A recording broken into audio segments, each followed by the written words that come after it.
या हलत्या दीपमाळी आहेत।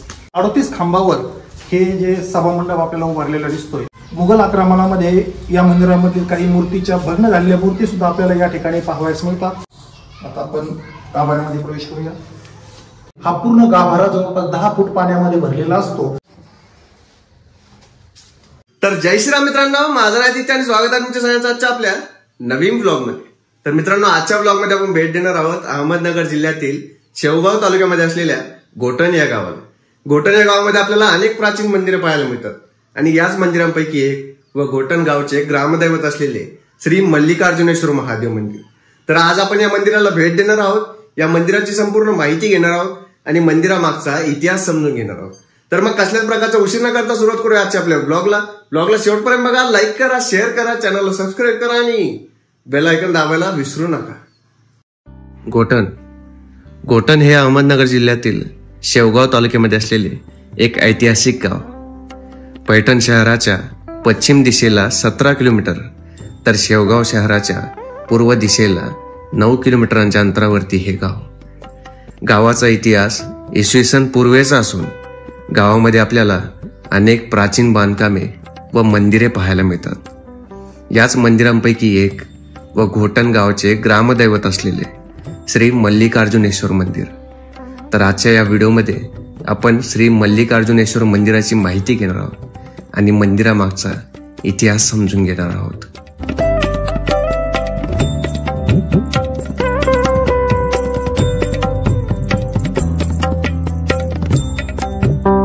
तर जसं की आता आपण श्री मल्लिकार्जुनेश्वर महादेव मंदिरासमोर आलेलो आहोत, तर आता आपण अगोदर या मंदिर परिसराची पाहणी करूया आणि मंदिर परिसराची पाहणी झाल्यानंतर या मंदिराचा संपूर्ण इतिहास समजून घेऊया।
तर मित्रांनो, जसं की आता आपण या मंदिर परिसराची पाहणी केलेली आहे, तर आता आपल्याला या मंदिराची संपूर्ण माहिती व मंदिराचा इतिहास घोटण गावचेच रहिवासी असलेले श्री संदीपजी घुगे सर हे देतील। नमस्कार, मी प्राध्यापक संदीप घुगे। आज आपण घोटण गावातील घोटणचं ग्रामदैवत मल्लिकार्जुनेश्वर मंदिराच्या प्रांगणामध्ये उभा आहोत। मी आज तुम्हाला थोडक्यात घोटण गाव आणि या मल्लिकार्जुनेश्वर देवस्थानचा इतिहास आज आपल्या समोर मांडणार आहे। आपण घोटण गावचा इतिहास जर पाहायचं म्हटलं तर आपल्याला इसवी सन पूर्व 13व्या शतकामध्ये मागे जावं लागेल। इसवी सन पूर्व 13व्या शतकामध्ये जो महाभारताचा काळ ज्याला म्हटलं जातं, अशा महाभारत काळामध्ये आज आपला हा गोदावरी नदीचा परिसर हा दंडकारण्य या नावाने आपण ज्या प्राचीन इतिहासामध्ये ओळखला जातो। तर या दंडकारण्यामध्ये अतिशय घनदाट जंगल आणि असा हा गोदावरीचा परिसर सुजलाम सुफलाम आणि घनदाट जंगलाने व्यापलेला असा तो परिसर होता। या परिसरामध्ये, या दंडकारण्यामध्ये विराट राजाचं राज्य त्या काळामध्ये अस्तित्वात होतं आणि त्या काळामध्ये ज्या राजाकडे जास्त गोधन म्हणजे ज्या राजाकडे जास्त गायी आहेत तो राजा सर्वात श्रीमंत समजला जायचा। तर त्या काळामध्ये विराट राजा हा गोधनाच्या बाबतीमध्ये सर्वात श्रीमंत असा राजा म्हणून ओळखला जायचा. या राजाकडे असणाऱ्या ज्या गायी गोधन या गोदावरीच्या परिसरामध्ये चरल्यानंतर या घोटण गावाच्या परिसरामध्ये अतिशय घनदाट अशी जंगल वडाची झाडं या भागामध्ये होती आणि त्या झाडाखाली सावलीला विश्रांतीसाठी त्या विराट राजाच्या गायी त्या ठिकाणी वास्तव्य करायच्या, बसायच्या आणि त्या गायींचं बसण्याचं ठाणं म्हणजे गोठाण याच नावावरून नंतर कालांतराने अपभ्रंश होऊन या गावाचं नाव घोटण असं पडलेलं आपल्याला पाहावयास मिळतं. अशा या घोटण परिसरामध्ये विराट राजाच्या राज्यामध्ये महाभारत काळातील जे 5 पांडव आहेत त्यांना 1 वर्षाचा अज्ञातवास त्या ठिकाणी कौरवांनी सांगितला होता, हे आपल्याला महाभारतामध्ये अभ्यासाला मिळतंय. तर या अज्ञातवासाच्या काळामध्ये याच परिसरामध्ये विराट राजाच्या नगरीच्या परिसरामध्ये विराट राजाच्या राज्यामध्ये काही काळ पांडव वास्तव्यास होते, हे आपल्याला इतिहासामध्ये आहे. तर या 5 पांडवापैकी अर्जुन त्या काळामध्ये तो मल्लिकेचं रूप अर्जुनाने घेतलं होतं की त्याला ओळखलं जाऊ नये करणार म्हणून त्यांनी मल्लिकेचं जे रूप घेतलं आणि त्या रूपामध्ये या ठिकाणी त्यांनी जी शिवलिंगाची स्थापना केली म्हणून अर्जुनाने मल्लिकाच्या रूपामध्ये जी शिवलिंगाची स्थापना केली त्यावरून या शिवलिंगाला किंवा या देवस्थानाला मल्लिकार्जुनेश्वर हे नाव कालांतराने मिळालं. म्हणून या घोटणच्या या देवस्थानाला मल्लिकार्जुनेश्वर म्हणजे मल्लिकेच्या रूपामध्ये अर्जुनाने त्याची स्थापना केली म्हणून त्याला मल्लिकार्जुनेश्वर असं म्हटलं जायचं. त्या ठिकाणी हे जे शिवलिंग आपण थोड्या वेळाने पाहणारच आहोत हे शिवलिंग साक्षात अर्जुनाने स्थापित केलेलं असं शिवलिंग आहे. तर नंतरच्या काळामध्ये आपल्या पैठणच्या परिसरामध्ये जे यादव राजवंश नंतरच्या काळामध्ये होऊन गेला, इसवी सन 13व्या शतकामध्ये या ठिकाणी यादव कुळ आलं. त्याच्यामधील प्रसिद्ध राजा कृष्णदेवराय आणि रामदेवराय या राजांची राजधानी या ठिकाणी दौलताबाद म्हणजे आपण आताचं घृष्णेश्वर परिसर असेल किंवा देवगिरी प्रांत जे आपण म्हणूया तो त्या यादव राजांची राजधानीचं ठिकाण, त्या ठिकाणी देवगिरीच्या किल्ल्यावरनं तो सर्व राज्यकारभार चालायचा. आणि या कृष्णदेवराय आणि रामदेवराय या राजांच्या पदरी एक हेमाद्री नावाचा एक वास्तुविशारद होता की ज्याच्या आधिपत्याखाली त्या काळातील गड किल्ले प्राचीन मंदिरं याचं बांधकाम या हेमाद्रीच्या आधिपत्याखाली व्हायचं. आणि या हेमाद्रीची बांधकाम करण्याची एक विशिष्ट शैली होती आणि ज्या शैलीमध्ये हेमाद्रीने जे बांधकाम केले जायचे त्याला हेमाडपंथी किंवा हेमाडी स्टाईल या नावाने ओळखलं जायचं. आता हे जे आपण प्राचीन मंदिर तुम्ही पाहताय हे हेमाद्री या वास्तुविशारदाने रामदेवराय आणि कृष्णदेवरायाच्या पदरी असणाऱ्या त्या वास्तुविशारदाने स्वतःच्या देखरेखीखाली हे मंदिराचं बांधकाम केलं म्हणून त्याला हेमाडपंथी मंदिर असं ओळखलं जातं. हे मंदिर साधारण 13व्या शतकामध्ये बांधलं असावं असा त्याचा आहे. हे मंदिर तुम्ही सर्व पाहू शकता. अतिशय चौकोनी असं मंदिर आहे. प्रत्येक मंदिराचे हे दगडी बांधकाम, चौरस दगडी खांब, वरचं सगळं दगडी बांधकाम असं प्राचीन अतिशय कलाकुसरीनं त्याचं बांधकाम केलेलं असं हे आपल्याला या ठिकाणी पाहावयास मिळतं. नंतरच्या काळामध्ये इसवी 16व्या शतकामध्ये आपल्याला माहित आहे की मुघल आक्रमणं आपल्या स्वराज्यावर झाली. मुघलांच्या काळामध्ये अनेक मंदिरांचा अनेक देवदेवतांचा विध्वंस त्या काळामध्ये होत होता म्हणून त्या मुघल आक्रमणापासून या मंदिराचा बचाव व्हावा यामुळे हे मंदिर नंतरच्या काळामध्ये हे मंदिर पूर्ण मातीमध्ये झाकलं होतं की जेणेकरून मुघल आक्रमणापासून या मंदिराचा बचाव व्हावा. आणि हे मंदिर पूर्ण पांढऱ्या मातीमध्ये जवळपास 100 वर्षापर्यंत ज्या गावातील जे वयोवृद्ध जे ज्येष्ठ नागरिक आहेत ते सुद्धा त्याबद्दल आजही जाणकार व्यक्ती सांगतात का हे मंदिर साधारणतः 1850 ते 1900 सालापर्यंत हे मंदिर पूर्ण मातीमध्ये झाकलेलं असं मंदिर होतं. आणि या मंदिराचं शिखर आपण जर पाहिलं तर मंदिराचं शिखर हे मुघल शैलीमध्ये आपल्याला पाहावयास मिळतं. अतिशय चुना दिलेलं पांढऱ्या शैलीमध्ये मुघल शैलीमध्ये या मंदिराचं शिखर आपल्याला पाहावयास मिळतं. हे शिखर साधारणतः मुघल साम्राज्यामध्ये साधारण 16व्या शतकामध्ये त्या शिखराचं बांधकाम झालं असावं आणि मंदिराचं बांधकाम 13व्या शतकामध्ये झालेलं असावं असं तो त्याचा अंदाजित कालखंड आहे.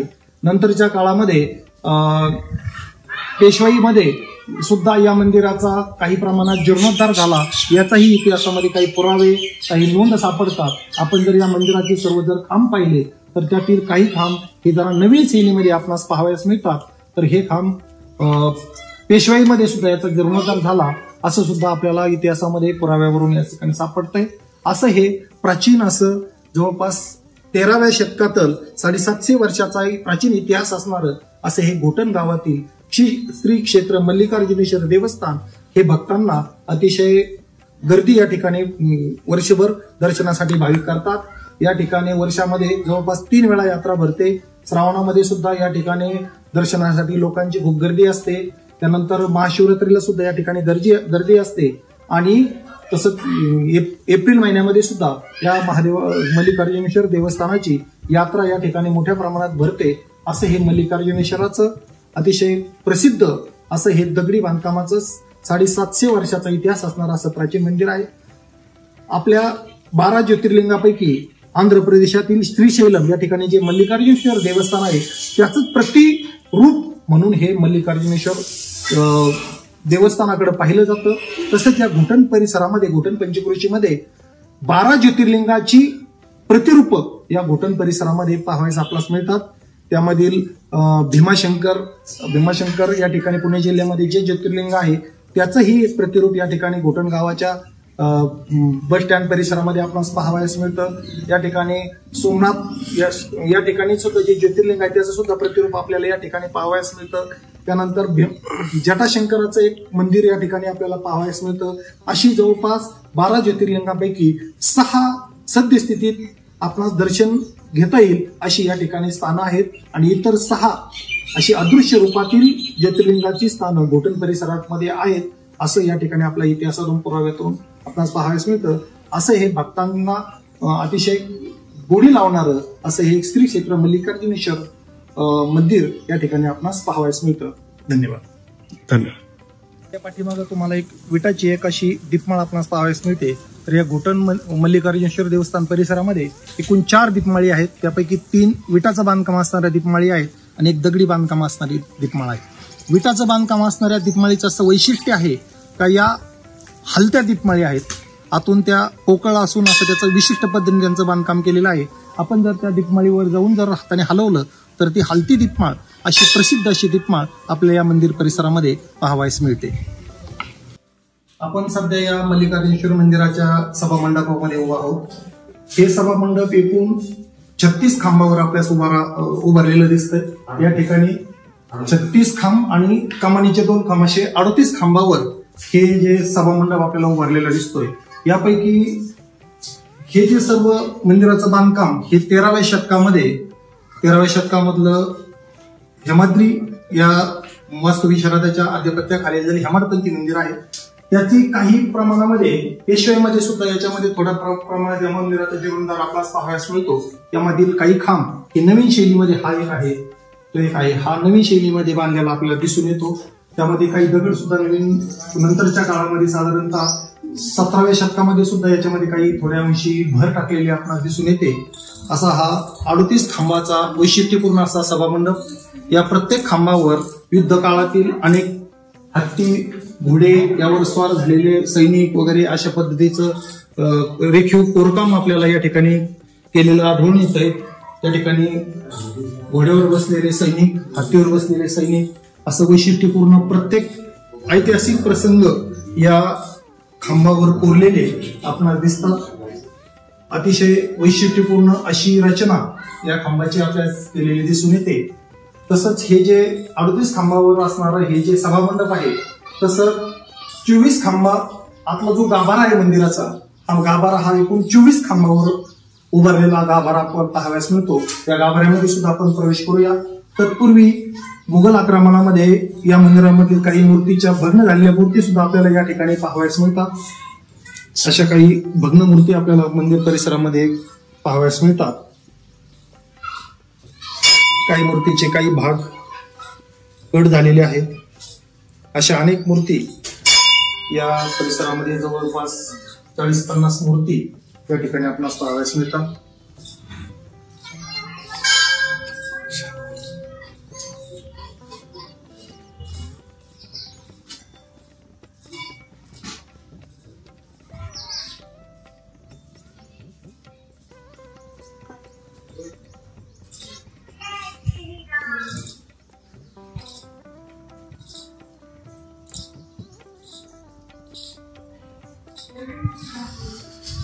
या ठिकाणी आपल्याला एक गणेशाची मूर्ती, या मूर्तीची सोंड या ठिकाणी तुटलेली आहे, अशी एक भग्न झालेली मूर्ती सुद्धा आपल्याला पावसामध्ये, ह्या सुद्धा मूर्ती मुघल काळामध्ये त्या मूर्तीचा तोडफोड करण्यात आलेली आहे असं आपल्याला इतिहासावरून मिळतं. तर आपण आता त्यानंतर गाभाऱ्यामध्ये प्रवेश करूया. हा जवळपास 24 खांबावर उभारलेला बंदिस्त असा गाभारा आपल्याला या ठिकाणी पाहायला मिळतो. त्याचं हे जे मंदिराचं मुख्य प्रवेशद्वार ते सुद्धा अतिशय कलाकुसरीने वैशिष्ट्यपूर्ण असं प्रवेशद्वार आहे. याच्यावरती अनेक प्रकारच्या ऐतिहासिक प्रसंग या ठिकाणी कोरलेले आहेत. असं वैशिष्ट्यपूर्ण प्रवेशद्वार गाभाऱ्याचं आहे.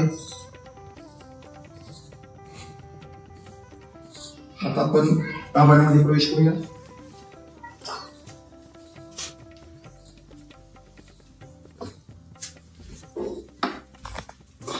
या गाभाऱ्यामध्ये एकूण 24 खांबावर उभारलेला हा गाभारा आहे. अंतर्भागामध्ये 20 खांब या ठिकाणी अंतर्भागामध्ये आहेत आणि उजवा दरवाजा आणि डाव्या दरवाजाला सुद्धा 2-2 खांब आहेत. अशी एकूण 24 खांबावर हा शिवलिंगाच्या वर असणारा गाभारा हा उभारलेला आहे. गाभाऱ्यामधील सर्व खांब सुद्धा एक तशाच शैलीमध्ये वैशिष्ट्यपूर्ण रीतीने आपणास पाहावयास मिळतात. या गाभाऱ्यामध्ये साधारणतः 8 फूट खोलीमध्ये शिवलिंग स्थापित झालेला आहे. खाली जाऊन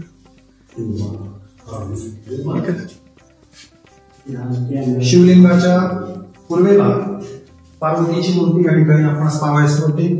पार्वतीच्या मूर्तीसाठी सुद्धा 2 छोटे खांब असणारा एक छान प्रकारचे असा एक गाभारा, छोटा गाभारा या ठिकाणी निर्माण केलेला आहे. शंकराची अर्धांगिनी पार्वती, ही पार्वतीची मूर्ती सुद्धा या ठिकाणी आपण स्थापित झालेली आपणास पाहावयास मिळते.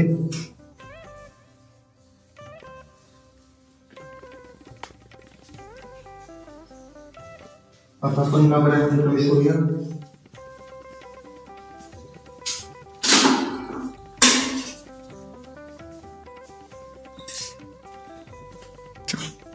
मूळ भागापासून जवळपास 8 फूट खोलीवर हे मंदिर आहे आणि त्यातून पुन्हा 10 फूट खोलीमध्ये हा गाभारा आहे.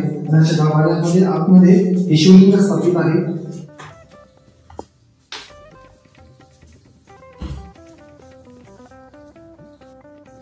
हे शिवलिंग अर्जुनाने अज्ञातवासात असताना मल्लिकेच्या रूपामध्ये असताना स्थापन केलेलं हे शिवलिंग, म्हणून याला मल्लिकार्जुनेश्वर या नावाने ओळखले जातात. तांब्याचा धातूचा असा कोरीव पात्रा याला वर आच्छादन म्हणून आहे. असं हे शिवलिंग या ठिकाणी अतिशय सुबक, रेखीव आणि मनाला शांती देणारं असं शिवलिंग आहे. दररोज सकाळी या शिवलिंगाला पुष्पहार घालून त्याची सजावट केली जाते. भाविक भक्त त्याची पूजा करतात, त्याला स्नान घातलं जातं आणि त्याची पूजा दररोज 2 वेळा सकाळ संध्याकाळ त्याची आरती केली जाते.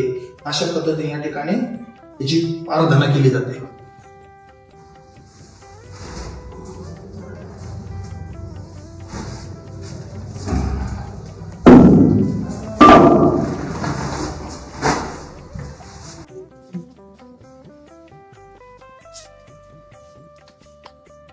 एवढून पाणी येतं.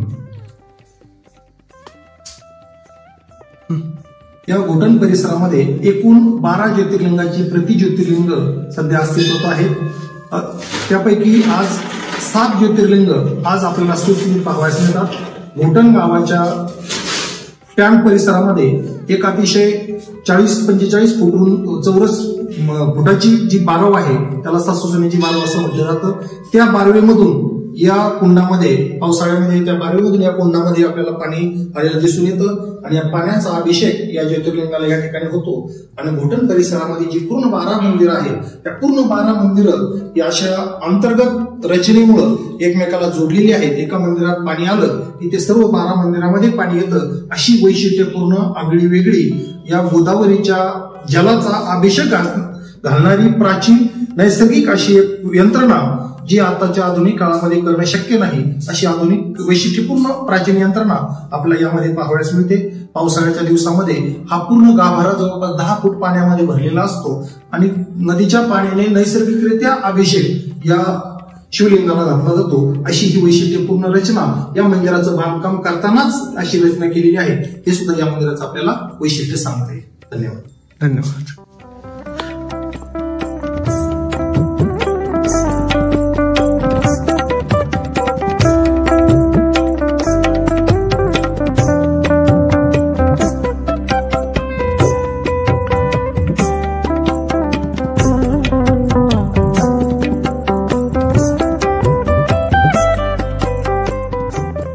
तर मित्रांनो, अशा प्रकारे आज आपण या मल्लिकार्जुनेश्वर महादेव मंदिराची माहिती घेतली आहे. तुम्हाला ही माहिती कशी वाटली हे आम्हाला कमेंट बॉक्समध्ये नक्की कळवा. बाकी आपल्याला माहिती देण्यामध्ये सहकार्य केल्याबद्दल श्री संदीपजी घुगे सर यांचे मनपूर्वक आभार. ब्लॉगला शेवटपर्यंत पाहण्यासाठी तुमचंही सर्वांचं खूप खूप धन्यवाद. ब्लॉगला लाईक करा, शेअर करा, चॅनलला सबस्क्राईब करा आणि बेल आयकॉन दाबायला विसरू नका. तर चला मग भेटूयात आपल्या पुढच्या ब्लॉगमध्ये. तोपर्यंत हर हर महादेव.